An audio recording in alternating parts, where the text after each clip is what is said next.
그러면 조금 전에도 말씀하셨듯이 이제 이 언택트가 뭐 아주 활발해지면서 오프라인 유통업체들은 전부 문을 닫고 가는 지금 상황이잖아요. 글로벌적으로. 그렇다고 봤을 때 한국도 그러지 않아도 지금 뭐 이마트가 됐든 롯데마트가 됐든 이런 것들이 경영이 어려워지고 있다라는 이야기가 많이 나왔었잖아요. 이러한 오프라인 업체들은 이제 더 이상 비전이 없다. 우리가 이렇게 생각을 해야 될까요? 꼭 그런 것만도 아닌 것 같아요. 이제 사실은 오프라인에서는 온라인에서 경험할 수 없는 경험을 꼭 할 수 있거든요. 그러니까 오프라인이 가지고 있는 가치가 있다. 그것들을 잘 살려야 된다라는 건데, 뭐 예를 들어서 이케아 같은 데서는 거의 뭐 이렇게 어떻게 보면 테마파크 가서 여행하는 것 같이 구비구비 된 길을 이렇게 따라서 다양한 경험을 하잖아요. 요즘에 이제 마트 같은 데도 보면 이런 식으로 이케아 같이 테마파크 같이 새로운 경험 같은 것들을 또 제공을 하고 있죠. 그래서 오프라인의 그런 차별화된 경험 같은 것들을 만들어낸다는 게 대단히 중요하다, 이렇게 볼 수가 있겠습니다. 네. 근데 이제 어쨌든 그 모든 사람들이 가지고 있는 게 이제 코로나에 대한 공포심이 있잖아요. 네. 많은 여러 사람들과 어울리다 보면은 뭔가 전염이 될 수 있다. 이런 것이 사실은 되게 강한 어떤 그 부정적인 요소가 될 수 있을 것 같은데요. 그런 업체들에게. 네, 그렇습니다. 그래서 실제로 이제 우리 업체가 그런 부분에 대해서 아주 강력하게 대처를 하고 있다 하는 것들을 고객들에게 좀 명확하게 설명을 해주고 투명하게 이제 정보 공개를 한다라는 거, 이거 대단히 중요한 것 같아요. 그런 부분이 있고, 일단 기본적으로는 이 감염병 사태가 좀 이렇게 좀 완화돼야 되는 그런 부분도 있죠. 근데 그런 부분에서 최대한 그걸 대응을 하기 위해서는 예를 들어 그런 겁니다. 어떤 마트 같은 데는 이제 그 혼잡도 같은 것들을 자동으로 체크해주는 앱 같은 게 있어요. 그걸 이제 카메라를 돌려서 일정 이상 수준이 넘어가지 않도록 적정한 밀도 관리를 하는 거죠. 그런 식으로 이제 과학기술 같은 걸 이용한다든가, 아니면 카트 같은 경우도 이렇게 지나갈 때 자동으로 소독되는 게 소독기 같은 게 있어요. 그런 것들을 이제 마트에서 아주 비주얼하게 보여주면서 운영을 한다든가, 고객이 좀 더 안심하면서 이렇게 다닐 수 있도록 해주는 것도 사실은 이런 위기 상황에서 되게 중요한 측면이다, 이렇게 보고 있습니다. 사실 이 코로나 때문에 앞으로 이 책에도 나와 있는 게 뭐 심리 방역으로 치유를 해야 된다, 이런 내용이 나오고 있잖아요. 네. 이것에 대해서 좀 구체적으로 설명을 해봐 주시죠. 네, 일단 굉장히 사람들이 빅데이터 분석을 해보면 초반에는 이제 공포와 불안이 굉장히 엄습했었고, 그런데 이게 점점 격리 생활이나 사회적 거리두기 길어지니까 이제는 너무나 지치는 거예요. 네, 답답하고 우울하고, 마음속은 지금 춥고 추운 그 춥디 추운 겨울이 계속 되고 있다라고 해도 과언이 아닐 정도로 사람들이 힘들어합니다. 실제로 조사해 보면 거의 우울증에 가까운 사람들이 절반에 가깝게 나오고 있고요. 그래서 그런 것들을 이제 산업적으로 접근할 필요가 있는데, 예를 들어 이제 단적인 예로 사람들이 힘드니까, 예를 들어 유럽 같은 데서 초콜릿 사탕 판매량 있잖아요. 1월 대비해서 3월에 700% 이상 급증을 한 겁니다. 7배 이상 사람들이 사 먹는 거죠. 그런 걸 가리켜서 위로 음식이다, 컴포트 푸드다, 이렇게 얘기하는데요. 달콤한 디저트나 또 이런 식품들도 굉장히 많이 판매가 되는 거고, 그 다음에 이제 또 보면 그 힐링 컨텐츠라고 하는 거, 예를 들어 이제 게임 같은 게 굉장히 인기를 끌었었는데, 게임 중에서 예를 들어 제일 인기가 있었던 게 모여봐요 동물의 숲 같은 닌텐도사 게임이었습니다. 근데 우리나라 엄청나게 사실은 그 노재팬 운동이 엄청 심했었잖아요. 근데 그게 일본 거임에도 불구하고 엄청나게 이제 팔려 나갔습니다. 그게 사실은 그 게임 자체가 이게 누구를 이기거나 죽이거나 이런 게 아니라 친구들이랑 유유자적하면서 힐링하는 그런 아이템이거든요. 그런 게 사람들한테 먹혔다는 거는 그만큼 심리적인 필요가 되게 컸다, 이렇게 보는 겁니다. 그리고 이제 또 유튜버 중에서도요, 요즘에 인기 유튜버가 숙면 콘텐츠 만드는 유튜버가 굉장히 인기입니다. 그래요? 제가 좋아하는 유튜버 중에서 브레이너 제이의 숙면 여행이라는 게 있는데, 그분은 팬데믹 이전에 제가 기억하기로는 1, 2만 정도 불과했는데 지금 거의 30만 가까이 가고 있다는 건, 사람들이 정말 이런 부분이 절실하구나. 이제 일종의 우리가 사운드 디자인이라고 하는데, 이런 사운드 디자인이 뭐 이런 숙면 콘텐츠도 있지만, 예를 들어 가전제품에서도 소리를 어떻게 저소음 설계할 거냐, 그다음에 이런 소리 같은 것들을 어떻게 디자인해서 사람들의 마음을 좀 힐링시킬 거냐, 이런 부분들도 굉장히 중요한 것 같습니다. 네. 그러니까 지금 말씀하신 대로 사람들의 심리가 사실은 이제 억압되는 거잖아요. 네. 지금 이 전염병 때문에.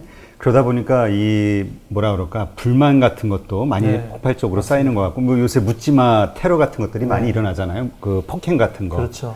이런 것들이 이제 뭔가 쌓여진 불만이 막 어느 순간 갑자기 폭발하는 거다 얘기하는 분들도 있더라고요. 그렇죠. 우리가 이제 재난의 심리 단계라는 게 있거든요. 재난 심리 단계가 처음에는 이제 적응기를 가다가 다음에는 영웅기라는 게 있어요. 뭔가 미담도 생기고 영웅적인 분들도 막 생겨나면서 사람들이 막 환호도 하고 박수도 치죠. 용기를 갖고 그 다음에 허니문기라는 게로 넘어가거든요. 허니문기로 넘어가면 뭔가 사람들이 더 자신감을 갖습니다. 이제 극복할 수 있다. 낙관론이 자리 잡는데 그때 되게 이제 위기가 오는 거예요.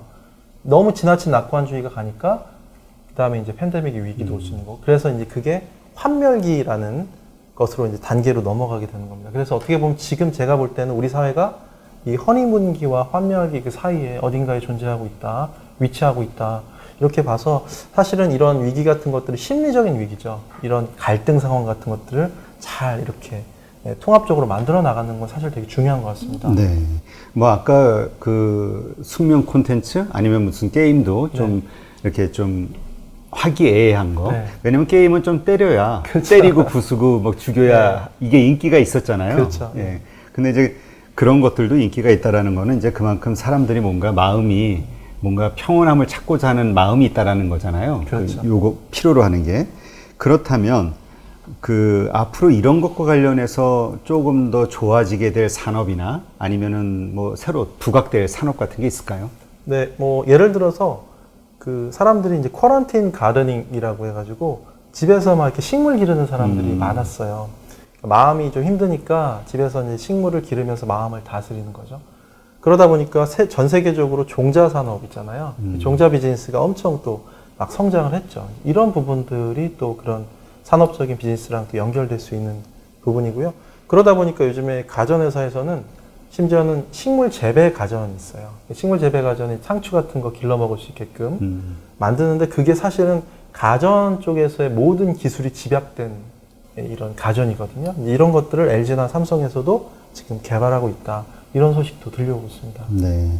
그러니까 뭔가 우리가 자연과 함께 할 수 있는 아니면 좀 마음을 푸근하게 풀어줄 수 있는 어떤 아이템이나 그 환경들이 필요하다는 거네요. 그렇습니다. 그래서 여행 상품 같은 것들도 보면 앞으로 이제 굉장히 지금까지는 뭔가 막 단체로 막 엄청나게 구경하고 다니고 최대한 많이 찍고 오고 막 이런 게 되게 중요했다고 한다면 요즘에 또 그 여행 컨텐츠 중에 웰리스 여행이라는 게 있습니다. 웰리스 여행은 자기가 좀 일상에서 좀 벗어나서 편안하게 묵상도 하고 좀 휴식도 취하고 하고 또 그리고 에코투어리즘이라고 해서 여행 가가지고 오히려 쓰레기를 줍고 오는 거예요. 이렇게 환경을 좀 보호하는 활동 같은 것들도 하는 이런 비즈니스 같은 것들도 뜨고 있다 이렇게 얘기합니다. 네.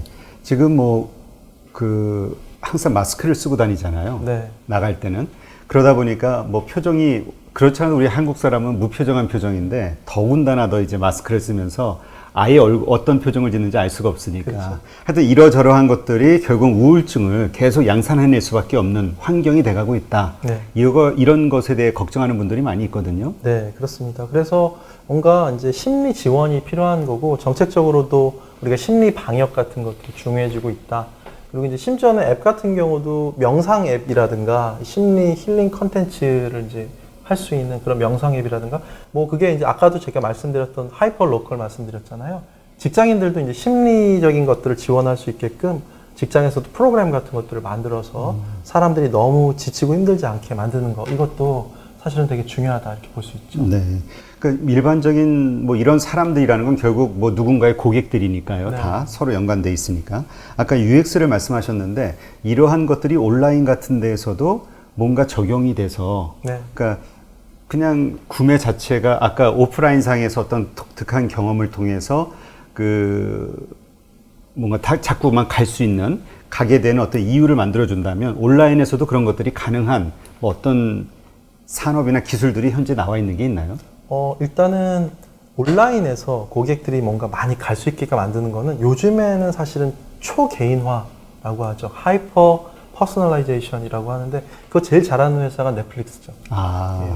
넷플릭스는 사실 이 세상에 영화가 너무 많잖아요. 그렇죠. 예, 저희가 이제 예를 들어서 일반적인 그 텔레비전 가보면 이제 고르게 되는 건데 지금 못 고른단 말이죠. 근데 그런 거를 내가 좋아할 것 같은 거 몇 편만 골라주면 그 최신작이 아니라도 10년, 20년 전 것도 나의 취향에 맞으면 막 이렇게 구매를 한다는 거죠. 사실은 영화 장르가 넷플릭스가 자체적으로 이제 분류하는 영화 장르가 7만 5천 개가 넘는데요. 그만큼 자세하게 세분화시켜서 고객들의 취향에 초개인화 시켜주는 거. 그게 사실은 되게 중요하고 그런 거예요. 쉽게 얘기하면 우리가 이제 매장에 갔을 때 저 매장 직원이 나의 이름을 알아준다. 그렇죠. 좋죠. 예, 그러면 더 많이 사게 되거든요. 그런 것들. 그래서 그런 어떤 나를 잘 알아준다라는 거에 대한 호감, 그리고 거기에 대한 또 선호도 이런 것들 더 많이 올라간다는 거죠. 네. 근데 사실 이런 것을 어떤 그 서비스나 제품에 활용하려면 엄청난 개발비나 네. 그렇죠. 그러니까 이건 아마 규모가 큰 기업들의 경우가 되겠네요. 기본적으로 이제 우리가 구독 경제 많이 하잖아요. 구독 모델 같은 거 만들어가지고 고객 데이터를 계속 수집해가지고 데이터를 이제 이렇게 적용시켜주는 이런 게 이제 되겠습니다.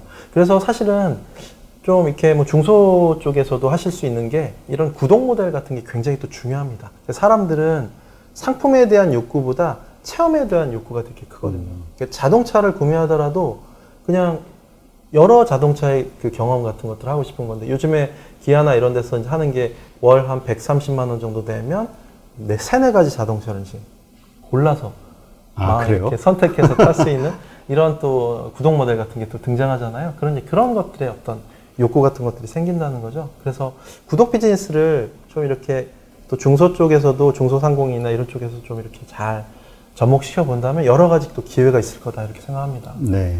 그런 것은 어떻습니까? 지금 이번 코로나 때문에 그 상당히 타격을 받은 게 이제 공유 경제 쪽이잖아요. 네, 네, 그렇습니다. 네, 에어비앤비나 뭐 위워크나 뭐 여러 가지 그 공유 경제 업체들이 이번에 타격을 좀 많이 받았다고 하잖아요. 네. 이러한 공유 경제는 이제 끝났다라고 봐야 될까요? 사실은 그렇지 않습니다. 이게 저도 이제 계속해서 디테일한 접근을 해야 된다 이렇게 말씀을 드리고 있는데요. 공유 경제가 분명히 이제 동일한 물건을 다른 사람들과 쉐어하기 때문에 위험도가 높아서 사람들이 꺼리게 돼서 위축될 수밖에 없는 거죠. 그런데 예를 들어서 공유라고 하더라도 요즘에 자전거 공유는 괜찮거든요. 자전거는 가장 안전한 교통수단이다. 그래서 사람들이 그런 걸 또 많이 이용하고 그래서 그런 자전거 공유도 괜찮고요.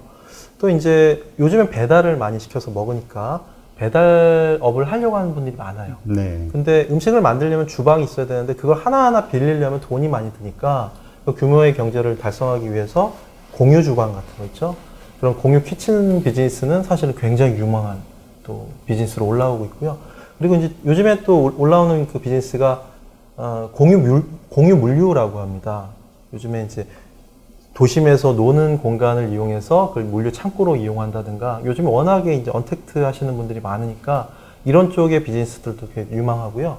그리고 이제 아무래도 요즘에 1인 가구가 굉장히 많이 나오잖아요. 그래서 공유 이제 주거 형태 같은 이런 비즈니스 같은 것들도 사실은 또 대단히 또 이제 중요하게 대두가 되는 거고 아까 이제 공유 오피스 같은 것들을 이제 말씀하셨었는데 공유 오피스 같은 경우는 사실 어렵긴 어렵지만 예를 들어 재택을 한다고 할 때 이 대기업 같은 데는 일종의 이제 거점 오피스 같은 게 필요할 때도 있어요. 예. 멀리 안 가고 중간에서 그런 공간을 활용할 수도 있고 중간에 만나서 회의도 할 수 있기 때문에 그런 어떤 새로운 또 사업의 영역 같은 것들을 또 발굴해낼 수 있다. 이렇게 볼 수 있겠죠. 네, 그렇군요.